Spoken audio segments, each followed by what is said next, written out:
morning, dear aspirants. Welcome back to a Decoding Current Affairs channel. I hope you all are doing well and must be preparing for the upcoming exams. Now we will start the current affair of 16th and 17th April 2026. Question is, which Constitution Amendment Bill 2026 proposes 33% reservation for women in the Lok Sabha?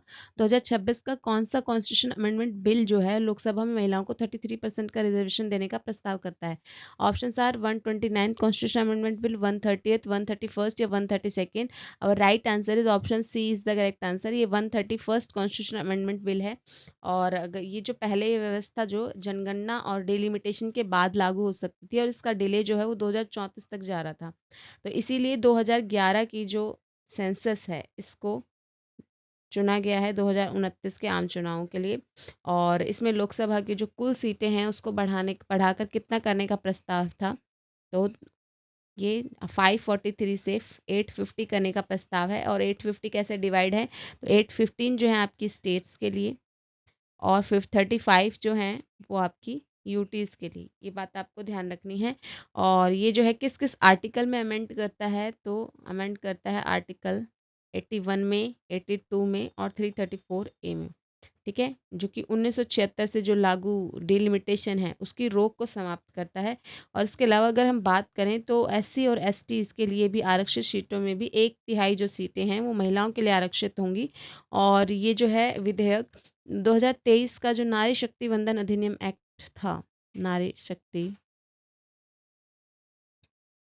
वंदन act जो है उसमें ये किस amendment bill से आया था, amendment act से आया था, सॉरी।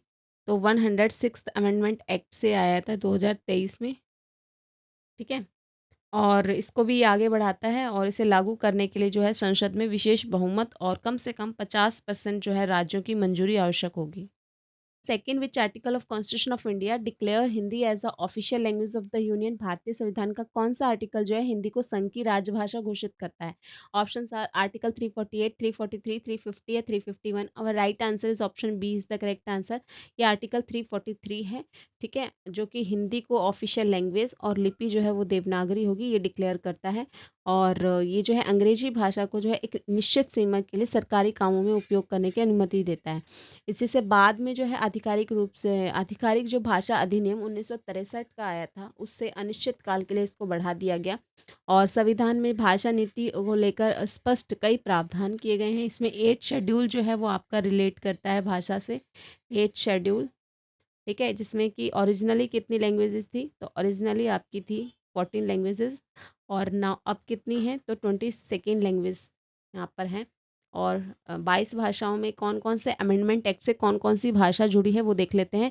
तो 21st amendment act, constitution amendment act, 71st constitution amendment act और 92nd अमेंडमेंट एक्ट। ये आपका भाषा से रिलेटेड है, ये बात आपको ध्यान रखनी है। कौन कौन सी भाषा जुड़ी, तो 21st से कौन सी जुड़ी, आपकी सिंधी भाषा जुड़ी। 71st से कौन सी जुड़ी, तो आपकी मणिपुरी, नेपाली और कोंकणी भाषा जुड़ी। और 92nd से बोडो, डोगरी, मैथिली और संथाली, ये 4 भाषाएं जुड़ी।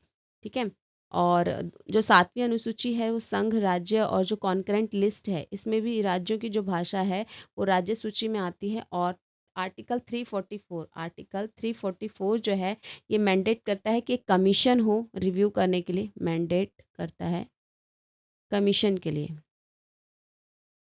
ये भाषा से रिलेटेड एक कमीशन हो। और आर्टिकल 351 जो है ये बताता है हमें promotion of Hindi, article 351 promotion of Hindi से रिलेटेड है, ये बात आपको ध्यान रखनी है। Third, which country recorded the highest ever export about $860 billion in financial year 2025-26? वित्तीय वर्ष 2025-26 में लगभग 860 अरब अमेरिकी डॉलर का रिकॉर्ड निर्यात किस देश ने किया? Option are China, India, Japan या जर्मनी। और right answer is option B is the correct answer, India ने किया, जो कि पिछले वर्ष 825.26 अरब डॉलर रहा। उसकी तुलना में अगर बात करें तो ये 4.22% से इंक्रीजमेंट देखा गया है। और इसमें वृद्धि में जो है सेवा जो क्षेत्र है उसका निर्यात प्रमुख रहा, जो कि अगर सर्विस सेक्टर की बात करें तो सर्विस सेक्टर का एक्सपोर्ट कितना किया गया, तो 418.31 बिलियन US डॉलर जो है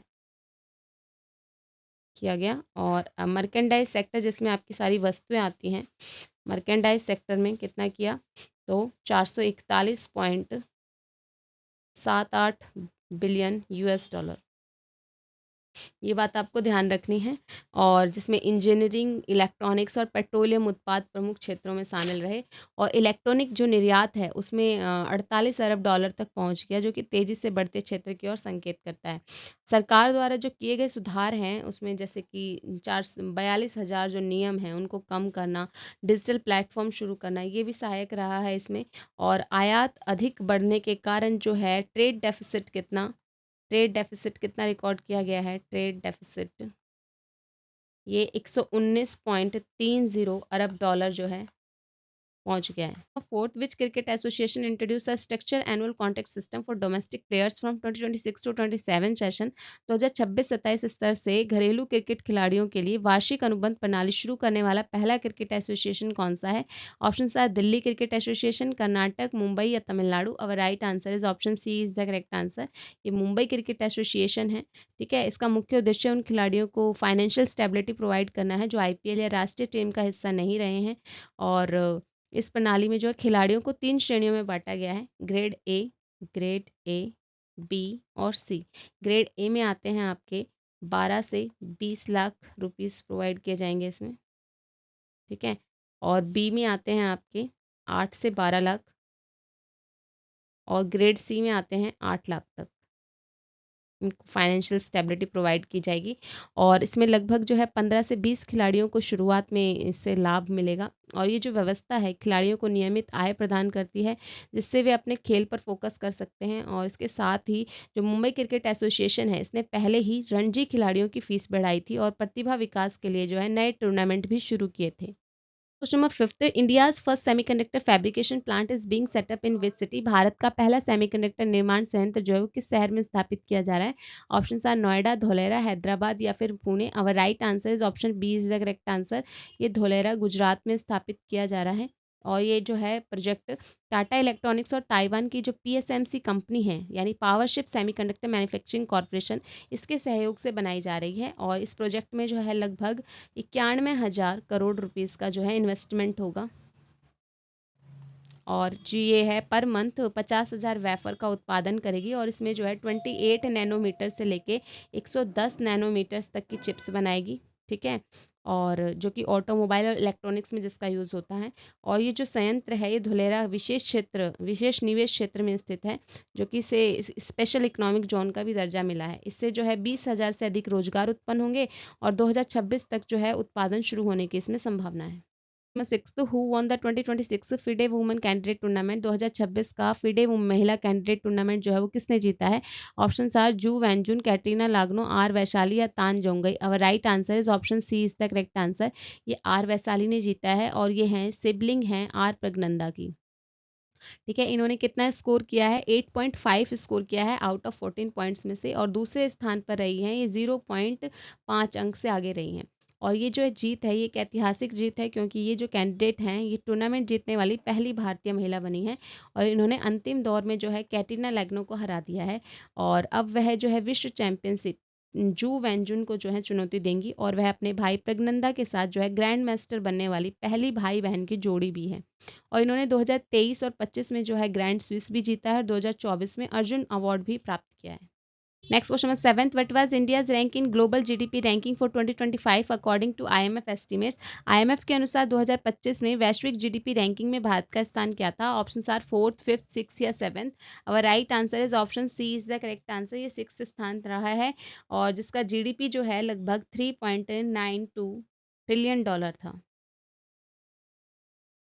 ठीक है, और ये जो है इसमें सबसे पहले स्थान पर आपका यूएस, सेकंड में आपका चाइना, थर्ड में जर्मनी, फोर्थ में जापान और फिफ्थ में यूके और सिक्स नंबर पे जो है इंडिया की रैंक रही है। और पहले इंडिया जो है फोर्थ स्थान पर था और अब ये जो रैंक है इनकी सिक्स हो गई है। तो ये जो गिरावट देखी गई है इसका रीज़न क्या है? इसके रीज़न दो हैं। पहला रीज़न है, दो रीज़न है। पहला रीज़न आपका depreciation of Indian rupee, depreciation of Indian rupee. और दूसरा रीज़न है रिवाइज किया गया है जीडीपी का बेस ईयर। तो इस वजह से ये जो है गिरावट देखने को मिली है। ठीक है, और फिर भी भारत जो है सबसे तेजी से बढ़ती अर्थव्यवस्था बना हुआ है। 2027 तक तो है ये चौथे स्थान पर, और 2031 तक जो है तीसरे स्थान पर पहुंचने की इसकी संभावना है। It which country became the India's largest trading partner in financial year 2025-26? वित्तीय वर्ष 2025-26 में भारत का सबसे बड़ा व्यापारिक साझेदारी कंट्री जो है वो कौन सा देश बना है? Option are US, China, Japan या जर्मनी। और right answer is option B is the correct answer, ये चाइना रहा है। और इसमें टोटल ट्रेड जो है वो 151.1 बिलियन डॉलर का रहा है। इसमें पहले टॉप स्थान पर यूएस था, लेकिन अब चाइना आ गया है। और ये जो बदलाव है मुख्य रूप से चीन से जो हमने इंपोर्ट किया है उसकी वृद्धि के कारण हुआ है। और भारत ने जो है चीन से अधिक इलेक्ट्रॉनिक मशीनरी और कच्चे माल का इंपोर्ट किया है, और इससे भारत का चीन के साथ जो व्यापारिक डेफिसिट है, ट्रेड डेफिसिट जो है वो कितना पहुंचा है? ट्रेड डेफिसिट 112.6 बिलियन डॉलर तक जो है ये पहुंचा है। और जो है इंडिया के साथ जो मेजर ट्रेडिंग पार्टनर कंट्री हैं वो कौन कौन से हैं? यूएस है, चाइना है, और यूएई है, और आपका रशिया है। और 9 scientist have converted plastic waste into which drug used for the treating Parkinson disease? वैज्ञानिकों ने प्लास्टिक कचरे को किस दवा में बदलने में सफलता प्राप्त की है जो पार्किंसन रोग के उपचार में उपयोगी है? Option are paracetamol, ibuprofen, levodopa या एस्प्रिन। और right answer is option C is the correct answer, ये लेवोडोपा है। और ये जो है पार्किंसन रोग के इलाज में इसका यूज़ किया जाता है। इसके लिए जो है जेनेटिकली जो इंजीनियर्ड बैक्टीरिया हैं वो ब्रेक डाउन करते हैं पीटी प्लास्टिक को इनटू यूजफुल केमिकल कंपाउंड में, और फिर जो है कन्वर्ट किया जाता है लेवोडोपा में। तो इस प्रोसेस को क्या कहा जाता है? इस प्रोसेस को कहा जाता है माइक्रोबियल माइक्रोबियल अपसाइक्लिंग अपसाइक्लिंग। ठीक है। और अगर बात करें लेवोडोपा की, तो ये शरीर में जो है डोपामिन में बदलकर जो है रोग को लक्षणों को नियंत्रित करती है। और ये जो तकनीक है ये पर्यावरण संरक्षण और चिकित्सा दोनों के लिए महत्वपूर्ण है। 10th who was sworn as the 21st chief minister of Bihar in April 2026? April 2026 में बिहार के 21वें मुख्यमंत्री के रूप में किसने शपथ ली है? Option are Nitish Kumar, Tejaswini Yadav, Samrat Choudhary, Sushil Kumar Modi. अब right answer is option C is the correct answer, ये सम्राट चौधरी ने शपथ ली है। और ये जो हैं इस पद पर पहुंचने वाले पहले फर्स्ट बीजेपी के लीडर हैं, ये बात आपको ध्यान रखनी है। ठीक है। और ये जो इन्होंने शपथ ली है, ये इनकी नियुक्ति जो है नीतीश कुमार के इस्तीफे के बाद हुई है, जो कि लगभग 20 वर्षों तक जो है मुख्यमंत्री पद पर रहे हैं। आपके वन लाइनर रिकैप इंग्लिश और हिंदी दोनों ही लैंग्वेजेस में आपको प्रोवाइड किए गए हैं। अगर आप इससे रिलेटेड पीडीएफ लेना चाहते हैं तो आप टेलीग्राम से डाउनलोड कर सकते हैं। टेलीग्राम का लिंक आपको डिस्क्रिप्शन बॉक्स में गिवन है। इसी तरीके के एग्जाम ओरिएंटेड करंट अफेयर्स के लिए चैनल को like, share, subscribe and comment भी करें। Thank you so much for watching this video.